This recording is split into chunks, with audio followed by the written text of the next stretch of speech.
La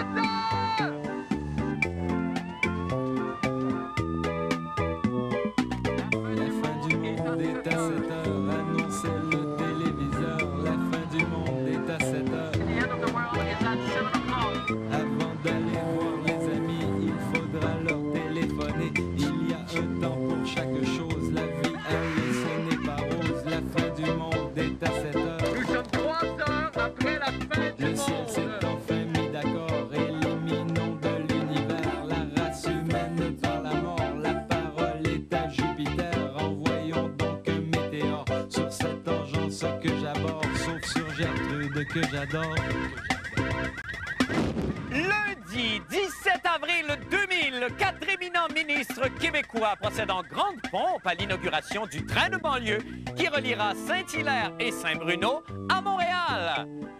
Et Montréal élu capitale canadienne de la pauvreté. Voyez ce qui arrive quand on laisse les gens de Saint-Bruno et Saint-Hilaire venir à Montréal. Oh, bonne fin du monde, mesdames et messieurs. Tout d'abord, des nouvelles de moi. Savez-vous quoi? Seigneur, devinez qui c'est qui aujourd'hui anime pour la 500e fois la fin du monde est à 7 heures? Oui! C'est la fête! C'est la fête! Oh, en fait, c'est pas tout à fait la fête, pour tout vous dire. Après l'émission, bon, à cause d'un malheureux lapsus, il y a un gâteau qui va sortir d'une fille, mais à part ça, c'est à peu près tout ce qu'on va... Par contre, moi, j'ai un cadeau pour vous. Et là, vous vous dites sûrement, ah, c'est sa fête à lui, puis là, il nous fait un cadeau. Hein, je suis comme ça, moi. Je donne. Et ce cadeau, c'est ce sketch que vous aimez par-dessus tout, ce bijou de subtilité que nous appelons « Passez donc au salon », dans lequel je commente sans détour l'actualité, comme si, chez moi, j'étais. Et je ne suis pas au courant, mais j'ai l'impression, je pense, que l'équipe m'a réservé quelques petites surprises pour la 500e dans mon salon. Alors, j'ai très hâte. Vous aussi, j'en suis certain. Première nouvelle, donc. À la suite de l'annonce que le gouvernement pourrait doubler le montant des primes de l'assurance médicaments, le chef de l'opposition, M. Jean Charest, clame haut et fort son indignation et accuse Québec d'improvisation dans ce dossier. Passez donc au salon.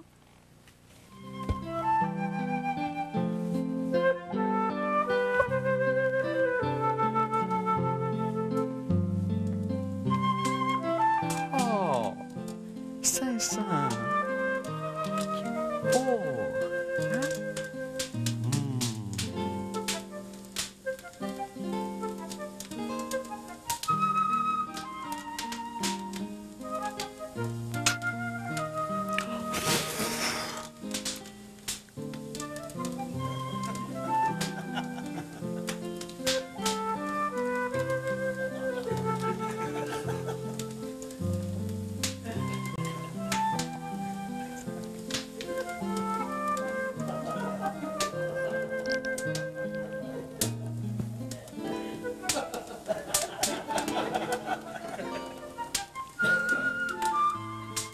Jean Charest, ben Gadon?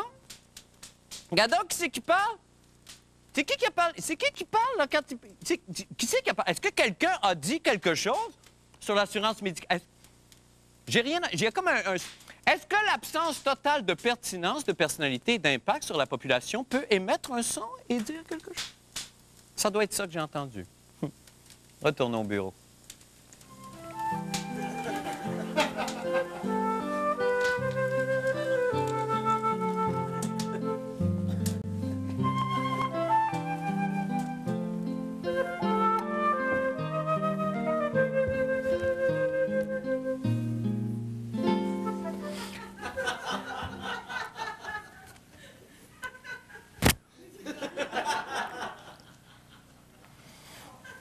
Pour souligner le dimanche des Rameaux, le pape Jean-Paul II invite les jeunes à renouveler leur foi.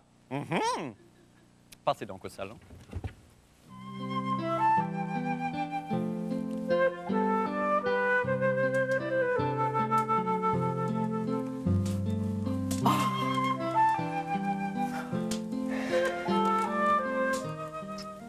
Heureux 500e marque, tu sais que tout le monde t'aime.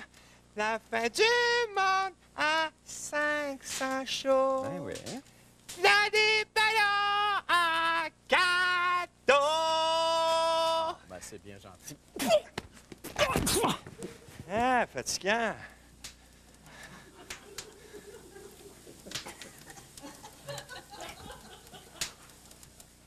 Renouveler la foi des jeunes. Non, mais qu'est-ce qu'il ne faut pas entendre, franchement? Que le Vatican commence donc par renouveler le vieux pet qui lui sert de pape. Il est plus capable, le pape. Le seul message qui arrive à passer aux jeunes, c'est « Je veux manger du mou ». Hey, au fait, bonne semaine sainte, tout le monde, hein? Retournons au bureau.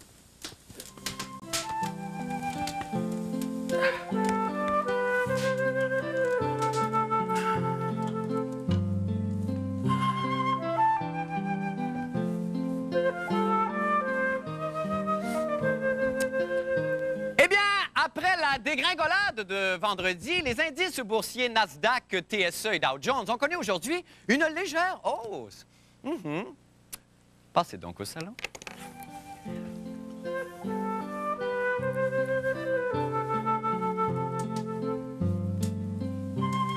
C'est mon équipe! Avec une banderole signalant un message à mon intention. Lave-toi, Marc. Merci, tout le monde.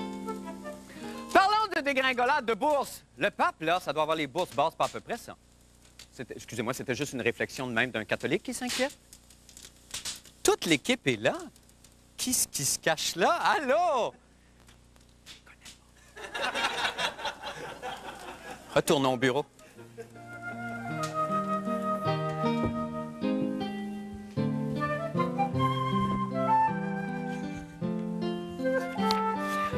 Maintenant, pour les nouvelles de la fin du monde. Eh bien, aujourd'hui, à McMasterville, a eu lieu le tout premier voyage du train de banlieue reliant Saint-Hilaire-Saint-Bruno et Montréal, en présence de rien de moins de 4 ministres, Mesdames Louise Baudouin et Harel, et Messieurs Guy Chevrette et Jean-Pierre Charbonneau. Et là, pour marquer l'événement, évidemment, comme le veut la tradition ferroviaire, on avait attaché les 4 ministres du gouvernement péquiste sur la traque. Marc, pourquoi es-tu aussi dur avec tes élus? Mais père, c'est pour amuser mon public, père. Il y a d'autres moyens que la violence gratuite pour y parvenir. Des comme? Je ne sais pas. Un calembour, un amusant aphorisme. Cherche en toi. Tu trouveras la réponse. Ah, ouais, thank you very much. OK, je vais faire une phrase avec Saint-Hilaire et Baudouin, mon père. Saint-Hilaire, c'est pas Baudouin, mais pas de proche. La comprenez-vous, mon père? Très amusant. Moi, je trouve aussi. Lâche-moi, toi, maudit fatigant. Regardons le reportage de Jean-René Dufort sur cet événement. On se reparle. Oh là là là là là! Je m'inquiète pour mon petit Guy Chevrette. Avec le lancement de son plan de transport, il s'est abonné à une tonne de pelletés de terre et d'inauguration. À son âge, ça n'a pas de bon sens. Il va péter aux frettes. Il y a 3 choses importantes là, auxquelles il faut qu'il fasse bien attention. La première, c'est son dos. La deuxième, c'est son cœur. Puis la troisième, c'est son cerveau, sa santé mentale. Parce que quand on a trop de bonnes nouvelles en même temps, ça peut créer des problèmes d'adaptation sérieux du point de vue de la santé mentale. J'ai retenu mon envie parce que j'étais chez lui. Ça peut créer des dérapages importants qui peuvent aller soit vers l'euphorie ou des fois la dépression après que toutes les annonces sont faites si ça ne va pas comme on avait annoncé que ça devait aller. Ce matin, Tiggy inaugurait la toute nouvelle ligne de train de banlieue Montréal-Saint-Hilaire. Et une chance pour son cardiologue, il avait choisi le coupage de ruban plutôt que la pelletée de terre comme méthode d'inauguration. Le mouvement répétitif peut donner des irritations au niveau des articulations qui sont trop fréquentes. Alors, si on exagère aussi sur le coupage de ruban, ça pourrait aussi donner une tendinite ou une synovite. Alors, il faudrait faire attention de ne pas concentrer dans un trop court laps de temps toutes les coupures de ruban. C'est des objets pointus, ça, les ciseaux? Bien, vous remarquez, je les ai maniés avec beaucoup de précaution. Il y a une semaine, j'étais à Coudjoie, où j'ai fait l'inauguration de l'Office municipal d'habitation Kativik. Et c'était avec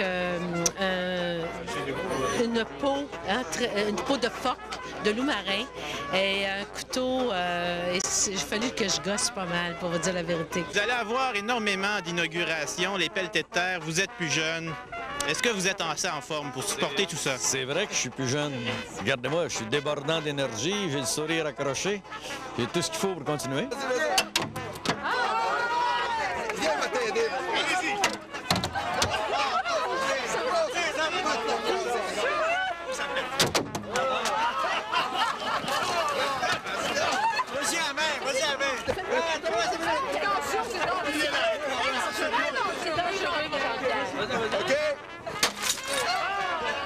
que la bouteille de champagne, je suis pas sûre que j'essaierai à nouveau, là, parce que ça a pris un gars fort pour la tirer pour qu'elle éclate. Hein, sur le wagon, parce que sinon, ça faisait 3 fois que Mme Juncadeno essayait, puis il se passait rien. Les ciseaux, ça serait mieux. C'est mieux pour nous, faibles femmes. Mon Dieu, c'est bizarre, ça sent déjà les élections. Ici Jean-René Dufort, à McMasterville. Et nous sommes de retour en studio avec Jean-René. Bonsoir. Salut, Marc. Effectivement, ça sent déjà les... Pourquoi 4 ministres à l'inauguration d'un train de banlieue? Est-ce qu'effectivement, on est en campagne électorale et on ne sait pas? Bien, il y en avait un qui était ministre du Transport, l'autre ministre de la Place, Oui, l'autre ministre bien. du coin d'eux. Mais effectivement, ça sent les élections, ça sent il faut qu'on soit visible parce qu'on a une côte à remonter, effectivement. Oui, OK, d'accord. Parce que là, il y a un congrès qui s'en vient et là, la visibilité des membres du Parti québécois, évidemment, n'importe quelle situation est bonne. Les sondages sont pas trop forts. Il reste 2 ans pour être élu encore. Ben oui, j'imagine. Alors, ce fameux train de banlieue qui va réjouir plusieurs banlieusards, dont moi, évidemment, ça va fonctionner comment et ça débute à partir de quand, Jean-René? Ben, c'est Saint-Hilaire, Montréal. Et là, ça débute le 1er juin 2000. Et là, tu veux sûrement savoir la fréquence. Ben, j'aimerais ça savoir comment ça... Oui. Ouais, fréquence AM/PM, 1 le matin, 2 l'après-midi. Et service complet à Saint-Hilaire, 5 le matin, 5 l'après-midi. Ah, ben c'est très bon. Et ça n'a rien à voir avec le projet mis en chantier ou annoncé la semaine dernière par le ministre Chevrette. Là, ça, c'était déjà prévu depuis longtemps. Ça ne rentre pas dans son budget de calcul. Oui, il y a ça. Il y avait tout inséré ça. Ah, mon Dieu, ben il procède, là, c'est M. sa Chevrette. première pelletée de terre. Mais mon Dieu, ça va très bien. Ben, coupage de ciseaux. Coupage de ciseaux et cassage de bouteilles, oui, qui n'a pas très bien fonctionné. Merci infiniment, Jean-René. Et bonne soirée à vous. Nous allons faire une petite pause. Revenez-nous avec d'autres informations.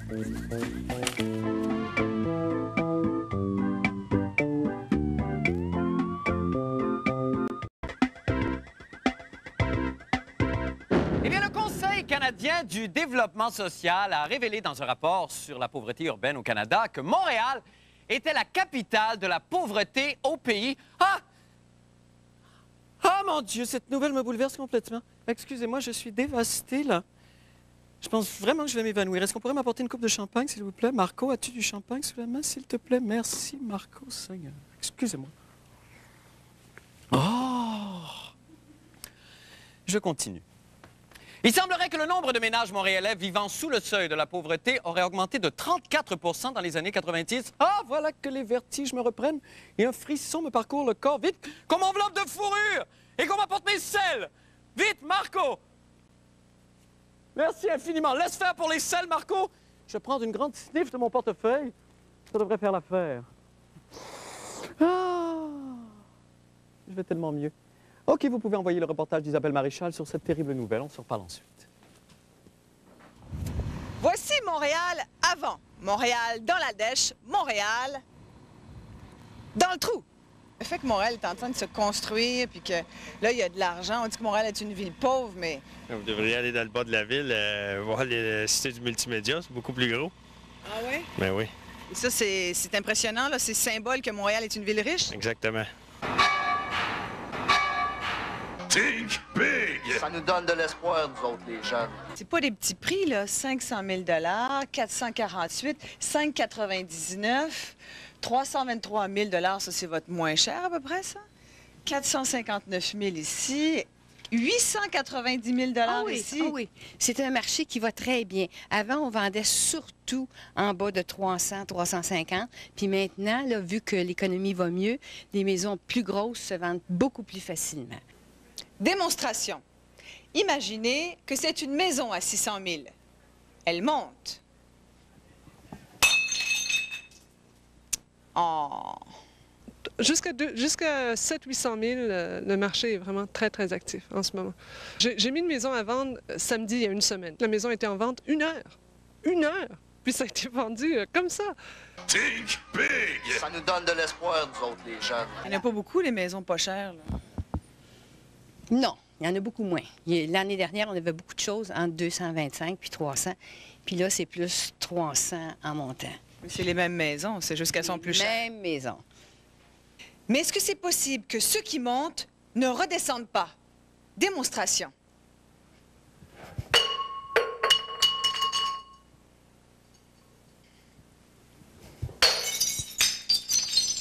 Me semble bien.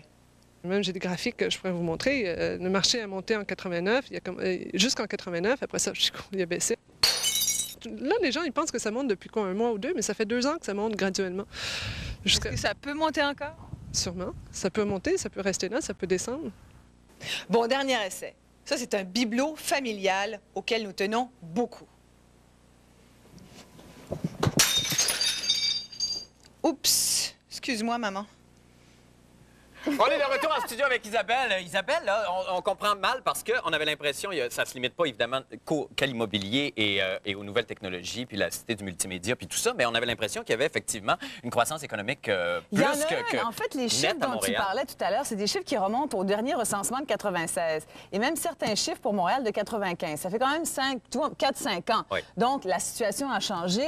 J'ai parlé à un économiste aujourd'hui chez l'évêque Beaubien, Vincent Lépine, qui disait, écoutez, il s'est passé plein de choses à Montréal depuis ce temps-là. Ben oui. Et effectivement, il y a certains secteurs de l'économie, comme ceux que tu viens de nommer, notamment les nouvelles technologies, qui ont connu un boom incroyable. C'est pas encore généralisé à toute l'économie montréalaise, mais ça s'en vient. Okay. Évidemment, Ça, les économistes, c'est comment qu'ils sont optimistes. En général, ils sont très optimistes. Okay, alors, ils se disent que ça va bien aller et tout. Le crash qui vient d'arriver... Ben oui, mais c'est ça, Nasdaq, évidemment, qui concerne les nouvelles technologies. Oui. Entre autres, les titres. Est-ce qu'il y a des petites compagnies montréalaises comme ça qui se sont effondrées, dont on n'entendra plus parler? Est-ce que ça va affecter vraiment monsieur et madame tout le monde à Montréal? J'ai vraiment essayé fort de trouver quelqu'un qui me dise que ça allait affecter beaucoup. Oui. Et on me dit qu'à court terme, on a assisté, dans le fond, beaucoup plus qu'à un réajustement du marché auquel on s'attendait depuis longtemps. L'évêque Beaubien dit, nous, on faisait ça avec le drapeau jaune depuis longtemps, mais c'était comme une espèce de courant international. En Asie, c'est pareil. Bon, ben ça, personne c'est ça, semblait se rallumer. Puis dans le fond, on ramène les choses où elles devaient être, et c'est que les titres technologiques, il faut bien comprendre que c'est effondré. C'est pas la bourse C'est pas la qui bourse, s'est non. effondrée. Mais là, Alors, au total, écoute, évidemment, les riches sont encore plus riches, puis les pauvres. Ben oui, c'est ça, c'est sûr. Merci infiniment, Isabelle ça me fait Maréchal. plaisir. Nous allons faire une petite pause et nous revenons avec les sports et M. Paul Aude. Restez avec nous.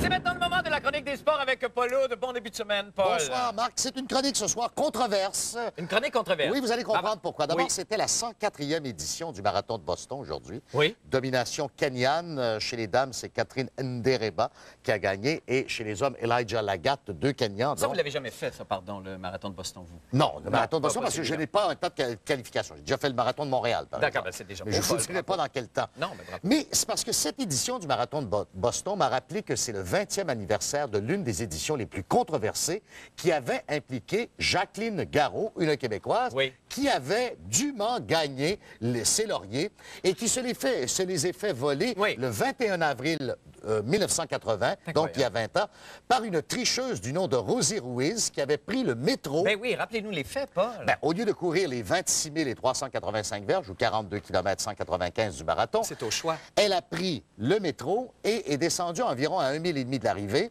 On va le voir d'ailleurs, pour se glisser dans le peloton et faire semblant que c'est elle qui avait gagné. On se reporte en 1980 sur ce document-là. Vous voyez que elle reçoit les lauriers, le maire de Boston est là, le gouverneur de l'État du Massachusetts s'amène, c'est la tricheuse. Et tout le monde marche là-dedans, tout le monde marche là-dedans. Alors que Jacqueline Garraud de l'Annonciation Québec avait gagné en 2h34 minutes 28 secondes. Il a fallu 8 jours avant qu'on puisse finalement remettre les lauriers à Jacqueline Garraud. Bon, ben bravo, qui l'a Jacqueline. vraiment emporté. Ben bravo, il y a une justice Alors, voilà. en ce bas monde, Seigneur. Dans la controverse, on parle de hockey, évidemment. La controverse est Ben là, arrivée... j'imagine que vous avez dû passer une fin de semaine absolument torride et déchaînée. Que de la controverse, d'ailleurs. Oui. Vendredi soir, Philadelphie, deuxième match entre Buffalo et les Flyers. Les Sabres mènent 1-0. On est en deuxième période. Regardez bien le but qui a été marqué par John Leclerc. Alors ça, c'est le but Ça, c'est le but des Blues de Saint-Louis. Marc Bergevin qui va lancer la rondelle dans son propre filet. Ah, ben Samedi ça, je après-midi. veux dire, bon, ben ça nous arrive tous, des choses Voilà. comme ça. Je veux Alors, dire, c'est le but est marqué, compte pour les Sharks de San Jose. OK. Et on va revoir cette fois-là ce dont je vous ai parlé, le but fantôme de la fin de semaine, vendredi soir à Philadelphie. Donc, regardez bien. Alors, Dominique Hasek, le gardien des Sabres, s'installe devant sa cage. Il y a un tir qui est effectué par John Leclerc. Regardez attentivement. Est-ce que la rondelle pénètre? Oui, mais par le côté mais du c'est filet. incroyable, ça. Et c'est une reprise qui a été montrée pas vu par ça. ESPN 5 minutes plus tard, qui a démontré que le but était bon. Alors, dans le but de mieux comprendre ce qui s'est passé, je vous invite à me suivre Mais dans certainement, une autre Paul. reconstitution dramatique. Vous allez être John Leclerc. Aïe, Paul, vous me l'avez... En tout cas, oui, d'accord. Non, il n'y a pas de problème. Voici la rondelle. Ça n'a rien à voir avec vous. Et moi, je vais faire comme Dominique Assec pour vous prouver que le filet est tout à fait réglementaire. J'aimerais qu'on puisse le voir ici. Je vais me tasser C'est un filet peut-être. typique de Philadelphie. Oui, Regardez, oui, tout voilà. à fait. Il est C'est tout à fait clair. réglementaire. Il est réglementaire. Je vais tout simplement m'appuyer et bloquer avec mon patin. D'accord. De même qu'avec ma jambière sur le côté. Et moi, vous je allez mime... John Leclerc pour tenter de marquer. J'ai mime Tenez-moi John que Leclerc. Tout OK. était réglementaire. Le filet. Le filet, la position Pas de est bonne. problème. Et Paul, voilà. Et le but! Et c'est le but par Voilà. le côté. C'est Alors- extraordinaire. La démonstration m'aide à mieux comprendre ce qui s'est vraiment passé ce soir. Ça nous démontre une chose que le Canadien n'arrive pas à comprendre. Oui. Le Canadien est incapable de marquer en avant du filet, Oui. sur le côté du filet, Oui, Paul. derrière le filet. Mhm. Maintenant, il faut viser sur le côté. C'est ça, c'est toujours l'angle mort qui peut tromper le gardien complètement. Voilà, Mais prochaine. bravo, Paul, c'est merveilleux. Ça. Quelle Controverse. partie? Controverse. Et quelle série excitante, hein, Paul? Surtout Edmonton Dallas. Ah oui, et est-ce que... Avez-vous vu Aldoud, le spécial? Il se trompe pas beaucoup. Le mystérieux Aldoud, toutes ses prédictions sont en train de se réaliser jusqu'ici. On est très touchés. Nous allons faire une petite pause. Nous revenons avec le mot de la fin, la météo. Restez avec nous. La fin du monde est à 7 heures.